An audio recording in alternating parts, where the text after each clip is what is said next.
দাঁড়িপাল্লার সমর্থনে ঝালকাঠি জেলা বাংলাদেশ জামাত ইসলামী উদ্যোগে যে নির্বাচনী জনসভা আমরা ইতিমধ্যেই প্রস্তুতি প্রায় সম্পন্ন করেছি। আমাদের মাঠ প্রস্তুতের কাজ চলছে, স্টেজ প্যানেল সহ। আর লোকজন আসার জন্য সকল ইউনিটকে নির্দেশ দেওয়া হয়েছে, তারাও সাধারণ যার যার অবস্থান থেকে এবং জনগণের মধ্যে এখানে উপস্থিত হওয়ার একটা ব্যাপক সাড়া আমরা লক্ষ্য করছি এবং আমরা আশা করছি যে এখানে প্রায় লক্ষাধিক লোক বিজয় লাভ করবে। আর আমাদের যারা প্রতিদ্বন্দ্বী লোক আছেন তারা ইতিমধ্যে আমাদের নির্বাচনী কর্মীদেরকে হুমকি তুমকি দেওয়া হচ্ছে এবং এটাই প্রমাণ করে যারা পরাজিত হয় সাধারণত তারাই প্রতিপক্ষের উপরে চড়াও হয়। তো তারা যেহেতু আমাদের তৎপরতা এবং আমাদের কাজে বাধা সৃষ্টি করছে, সেই কারণে আমার মনে হয় যে তারাও অনেকটা পরাজয় স্বীকার করে নিয়েছে। ধন্যবাদ। আমরা ঝালকাঠিতে ইতিমধ্যেই আমরা যে একটি সন্ত্রাসমুক্ত দুর্নীতিমুক্ত একটি মানবিক ঝালকাঠি গড়ার স্লোগান নিয়ে আমরা ভোটারদের কাছে গিয়েছি। জাতি ধর্ম বর্ণ নির্বিশেষে সুন্দর একটি ঝালকাঠি আমরা গড়ব, এটা আমরা ঘোষণা দিয়েছি। এবং বিশেষ করে ঝালকাঠির ঐতিহ্য একটি ব্যবসায়িক একটি হাব, কিন্তু ব্যবসার সেই পুরনো ঐতিহ্য আমরা ফিরিয়ে আনতে চাই। ব্যবসা বান্ধব একটা পরিবেশ সৃষ্টি করতে চাই। এখানে সকল ক্ষেত্রে অনগ্রসর এই ঝালকাঠিকে শিক্ষা, স্বাস্থ্য, সংস্কৃতি সকল ক্ষেত্রে আমরা এগিয়ে নিয়ে যেতে চাই। তো সেই হিসাবে আমরা এখানে ভোটারদের মধ্যে ব্যাপক আগ্রহ লক্ষ্য করেছি।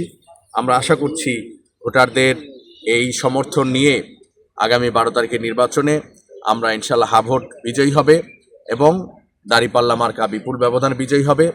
আর এইটার অংশ হিসাবেই আগামী 6 তারিখ আমিরে জামাত ডক্টর শফিকুর রহমান 11টায় ঝালকাঠি তার সমাবেশ জনসভা রাখা হয়েছে। আমরা এটার ব্যাপারেও বেশ আগ্রহ লক্ষ্য করছি। আমরা বিশ্বাস করি এই ঝালকাঠিতে জনগণ স্বতঃস্ফূর্তভাবে অংশগ্রহণ করবে এবং এই জেলা স্কুল সরকারি স্কুল মাঠে এই জনসভা অনুষ্ঠিত হবে। আমরা আজকে এই প্রস্তুতি দেখার জন্য এখানে এসেছি। আমাদের প্রস্তুতি সংক্রান্ত অনেক কাজ ইতিমধ্যেই সম্পন্ন হয়েছে। আমরা আপনাদের সাংবাদিকদের মাধ্যমে ঝালকাঠিবাসীকে আহ্বান জানাতে চাই, এই দিন জনসভা অংশগ্রহণ করে আমাদের ডাক্তার শফিকুর রহমান যে একটি মানবিক বাংলাদেশ গড়ার অভিযানে নেমেছে সেখানে এগিয়ে আসুন এবং স্বতঃস্ফূর্ত জনসভার জনস্রোতে পরিণত হবে। আপনারা সেটা ইতিহাসের একটি সাক্ষী হয়ে থাকুন। এখানে আপনারা জানেন যে আগামী শুক্রবার সকাল 11টায় 11 দলীয় জোট ঐক্যবদ্ধ বাংলাদেশের ঝালকাঠি জেলার উদ্যোগে এখানে নির্বাচনী সমাবেশ। সেই সমাবেশ উপলক্ষে আজকে আমরা মাঠ পরিদর্শনে এসেছি এবং আমরা আশা করি আগামী শুক্রবার ঝালকাঠির এই মাঠ পরিপূর্ণ জনস্রোতে পরিণত হবে। আপনারা ইতিমধ্যে লক্ষ্য করেছেন আমাদের প্রচারে, আপনি জানেন যে আমি আমার বাংলাদেশ পার্টি এবি পার্টির মনোনীত প্রার্থী ছিলাম এবং 20 তারিখে জামাত ইসলামের প্রার্থীকে এই আসন দেওয়ার কারণে আমি মনোনয়ন প্রত্যাহার করে নিয়েছি এবং জামাতের প্রার্থীর পক্ষে আমি আমার কাজ শুরু করে দিয়েছি। ইতিমধ্যেই আপনারা দেখেছেন যে আমাদের মহিলা কর্মীদের উপরে ঝালকাঠিতে অনেক জায়গায় বাধা সৃষ্টি করা হচ্ছে। আমরা প্রশাসনের কাছে এ ব্যাপারে জানিয়েছি। এখন আমরা ওইরকম তাদের যে যারা বাধা সৃষ্টি করেছে তাদের বিরুদ্ধে রাজাপুরেই এই ঘটনা ঘটেছে, তাদের বিরুদ্ধে এখন পর্যন্ত এরকম অ্যাকশন আমরা দেখি নাই।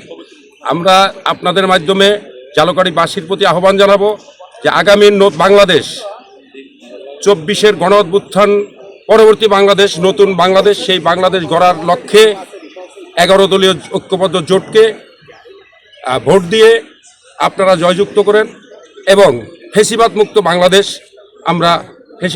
বাংলাদেশ আমরা আগামী দিনে পাবো এই আশা ব্যক্ত করি।